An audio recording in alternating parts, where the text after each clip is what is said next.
አሁን ወደ ፍሪጅዎ ሄደው ቢከፍቱት በውስጡ ድንች፣ ቀይ ሽንኩርት ወይም ማርና ነጭ ሽንኩርት አላስቀመጡም? ካስቀመጡ እባካችሁ ዛሬውኑ ያንን ምግብ አውጥተው ይጣሉት ወይም አጠቃቀማችሁን አሁኑኑ ቀይሩ።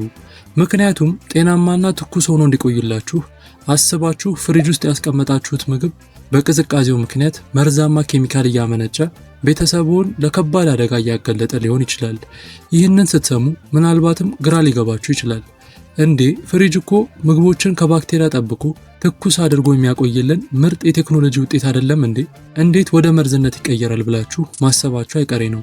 አዎ ፍሪጅ ጠቃሚ ነው። ነገር ግን ማንም ሊነግራችሁ የማይፈልገው አስፈሪ የምግብ ሳይንስ እውነታ የተወሰኑ የዕለት ተዕለት ምግቦች በፍሪጅ ቅዝቃዜና እርጥበት ውስጥ ሲቀመጡ የሴል መዋቅራቸው ሙሉ በሙሉ ይፈራርሳል።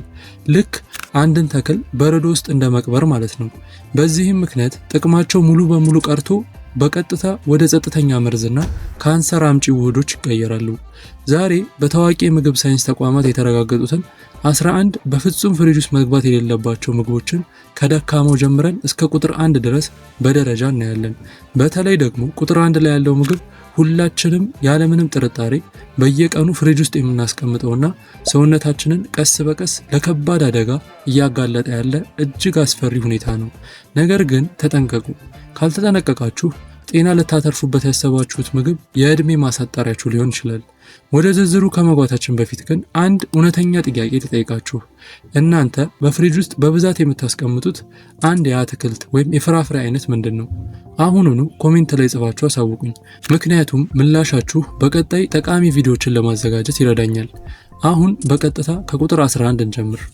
11 ሙዝ። ሙዝ ሞቃታማ በሆኑ አካባቢዎች የሚበቅል ፍራፍሬ በመሆኑ ከፍተኛ ቅዝቃዜን የመቋቋም ተፈጥሮ የለውም። ሙዝን ፍሪጅ ውስጥ ሲያስገቡት የፍሪጁ ቅዝቃዜ የሙዙን ሴል ግድግዳ በመስበር ያፈርሰዋል። ይህ ሲሆን ሙዙ ራሱን መከላከል አቅቶት ኢንዛይሞቹ ይለቀቃሉ። በዚህም ምክንያት ሙሉ ቆዳው በጥቂት ሰዓታት ውስጥ ወደ ጥቁርነት ይቀየራል። ጥቁር የበሰበሰ መልክ መያዙ ብቻ ሳይሆን ተፈጥሯዊ ጥቅሙና ቫይታሚኑ ሙሉ በሙሉ ይጠፋል። 10ኛ ማር። ንጹህ ማር በራሱ ተፈጥሯዊ የመከላከል ባህሪ ስላለው ለዓመታት ጥሬው ቦታ ቢቀመጥ እንኳን በፍጹም አይበላሽም። ነገር ግን ማርን ፍሪጅ ውስጥ ሲያስገቡት በውስጡ ያለው ተፈጥሯዊ ስኳር እንዲረጋና ወደ ጠንካራ ድንጋይነት እንዲቀየር ወይም ክሪስታላይዜሽን ያደርገዋል። ይህ ሲሆን ማሩ ፈሳሽነቱን አጥቶ ጥቅሙና ጣዕሙን ያጣል። ማርን ሁል ጊዜም ከፍሪጅ ውጪ በተለመደው የክፍል ሙቀት ውስጥ ማስቀመጥ ብቸኛው ትክክለኛ መንገድ ነው። 9ኛ የወይራ ዘይት። የወይራ ዘይት ለልብ ጤና እጅግ ምርጥ የሆነ ፈሳሽ ወርቅ ነው።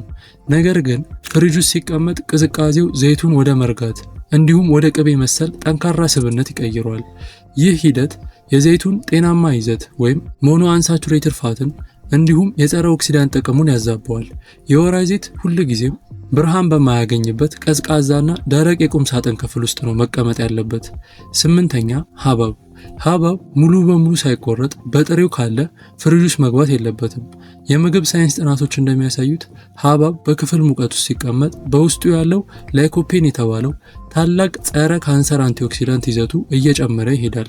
ፍሪጅ ውስጥ ሲከቱት ግን ይህ የጥቅም እድገት ይቆማል። ይልቁንም ቅዝቃዜው የሐብሐቡን ውስጣዊ የተፈጥሮ ጣዕምና አልሚ ንጥረ ነገሩን ያጠፈዋል። ከተቆረጠ በኋላ ግን በጥንቃቄ ተሸፍኖ ለአጭር ሰዓት ሊቀመጥ ይችላል። 7ኛ ዳቦ። ዳቦ በፍሪጅ ውስጥ ሲቀመጥ ሳይበላሽ ይቆያል ብለው ያስባሉ።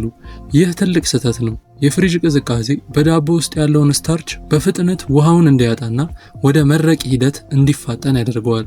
ይህ ማለት ዳቦ ከውጭ ቢቀመጥ ከሚደርቅበት ፍጥነት ይልቅ ፍሪጅ ውስጥ ሲቀመጥ በ3 እጥፍ የፈጠነ ሁኔታ ይደርቃል፣ ይሰባበራል፣ እንዲሁም የአየር እርጥበት በመሳብ ለሻጋታ ምቹ ይሆናል።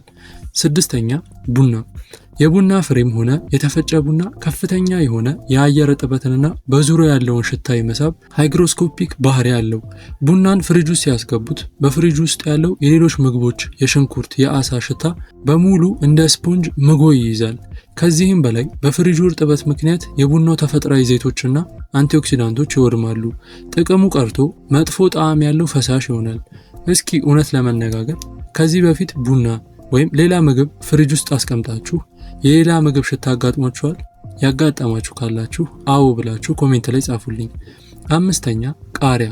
ቃሪያ፣ ሚጥሚጣ ወይም ቃሪያ መሰል አትክልቶች ወይም ቤል ፔፐርስ ፍሪጅ ውስጥ ቢቀመጡ የፍሪጁ እርጥበት ቆዳቸውን ያለሰልሰዋል። ቆዳቸው በቅዝቃዜው ሲላላ ደግሞ በቀላሉ ባክቴሪያና ስውር ሻጋታ እንዲፈጥርባቸው በር ይከፍታል። ቃሪያ በተፈጥሮ ደረቅና አየር በሚዘዋወርበት ቅርጫት ውስጥ መቆየት ነው ያለበት። አራተኛ አቮካዶ።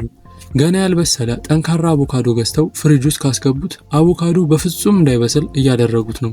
ቅዝቃዜው የአቮካዶን የመብሰያ ሆርሞን ስራ ሙሉ በሙሉ ያግደዋል።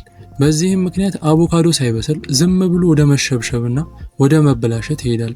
አቮካዶ እንዲበስል ከፈለጉ ውጪ ላይ በጋዜጣ ወይም በካኪ ወረቀት ጠቅልለው ማስቀመጥ ይኖርቦታል። ሶስተኛ ነጭ ሽንኩርት። ነጭ ሽንኩርት ፍሪጅ ውስጥ ሲቀመጥ የፍሪጁ እርጥበት ነጭ ሽንኩርቱ በውስጡ ስፕራውት እንዲያወጣ ያደርገዋል። ከሁሉ በላይ ደግሞ ቅዝቃዜውና እርጥበቱ ማይኮቶክሲንስ የተባሉ መርዛማ ንጥረ ነገሮችን የሚያመነጭ ስውር ሻጋታ በነጭ ሽንኩርቱ ውስጣዊ ክፍል ላይ እንዲያድግ ያደርጋል። ይህ ሻጋታ ውጪው ላይ ስለማይታይ ሳይታወቅ ለጉበት መመረዝ ምክንያት ሊሆን ይችላል። ነጭ ሽንኩርት ሁል ጊዜም ደረቅና አየር በሚገባው ቅርጫት ውስጥ መቆየት አለበት። ሁለተኛ ቀይ ሽንኩርት። ቀይ ሽንኩርት በውስጡ ከፍተኛ መጠን ያለው ስታርችና ውሃን ይዟል። ፍሪጅ ውስጥ ሲቀመጥ ቅዝቃዜው ስታርቹን ወደ ስኳር በፍጥነት እንዲቀየር ያደርገዋል። እርጥበቱም ሽንኩርቱን እንዲላላና እንዲለሰልስ ያደርገዋል። ይህ የላላ ሽንኩርት ደግሞ ለባክቴሪያዎች መራቢያ ፍጹም ምቹ ቦታ ነው። ሽንኩርት ሲላላ በውስጡ አደገኛ የሆኑ መርዛማ ባክቴሪያዎችን ይፈጥራሉ። ይህም ጥቅሙን ወደ መርዝነት ይቀይረዋል። በተለይ ሽንኩርትና ድንች በአንድ ላይ ፍሪጅ ውስጥም ሆነ ከውጪ በፍጹም አብረው መቀመጥ የለባቸውም። ምክንያቱም አንዱ ሌላውን በፍጥነት ያበሰብሰዋል። ቁጥር 1 ድንች። እነሆ ደረስንበት። ማንም ሊነግራቸው የማይፈልገውና አብዛኛው ሰው በየቀኑ የሚሰራው ቁጥር 1 አደገኛ ስህተት ይህ ነው፣ ድንችን ፍሪጅ ውስጥ ማስቀመጥ። ድንች በውስጡ ከፍተኛ የስታርች ክምችት አለው። ድንቹን ፍሪጅ ውስጥ ሲያስገቡት የፍሪጁ ከፍተኛ ቅዝቃዜ ይህንን ጠቃሚ ስታርች በቀጥታ ወደ ነፃ ስኳር ወይም ፍሪ ሹገርስ ይለውጠዋል። ይህ ፍሪጅ ውስጥ የቆየ ድንች ወጥቶ በከፍተኛ ሙቀት ሲጠበስ ወይም ሲሰራ ይህ የተፈጠረው ስኳር አስፓርጂን ከተባለው አሚኖ አሲድ ጋር ይዋሃዳል። ይህ ጥምረት ደግሞ አክሪላማይድ የተባለ እጅግ አደገኛና ካንሰር አምጪ ኬሚካል በድንች ላይ እንዲፈጠር ያደርጋል። ማንም ሳይነግራችሁ ድንችን ፍሪጅ ውስጥ በመክተት ጥቅሙን ወደ መርዝነት መቀየር አሁኑኑ ያቆሙ። ምግቦችን በትክክለኛ መንገድ የማስቀመጥ ጥቅሞችን ነገር ግን ተጠንቀቁ። እነዚህ 11 ምግቦች ከፍሪጅ አውጥታችሁ በትክክለኛ የክፍል ሙቀት ውስጥ የምታስቀምጡ ከሆነ የሚከተሉትን ታላላቅ ጥቅሞችን ታገኛላችሁ። አንደኛ፣ የአልሚ ንጥረ ነገሮች ሙሉ በሙሉ መቆየት። ምግቦች ተፈጥሯዊ ጸረ ኦክሲዳንትና ቫይታሚኖቻቸው ሳይቀንሱ ለሰውነታችን ሙሉ ኃይልን ይሰጣሉ። ሁለተኛ፣ ከካንሰር አምጪ ኬሚካሎች ነፃ መሆን። እንደ ድንች ያሉ ምግቦች ላይ የሚፈጠሩ መርዛማ ውህዶች ሙሉ በሙሉ መከላከል ይቻላል። ሶስተኛ፣ የተፈጥሮ ጣዕምና ረጅም ዕድሜ። ምግቦች ሳይሻግቱ፣ ሳይለሰልሱና ጣዕማቸውን ሳይቀይሩ ለረጅም ጊዜ ትኩስ ሆነው ይቆያሉ።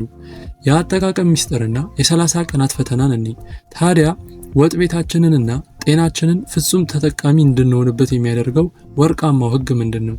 የመጀመሪያው ህግ ድንች፣ ሽንኩርትና ነጭ ሽንኩርትን ዛሬውኑ ከፍሪጅ ውስጥ አውጡ።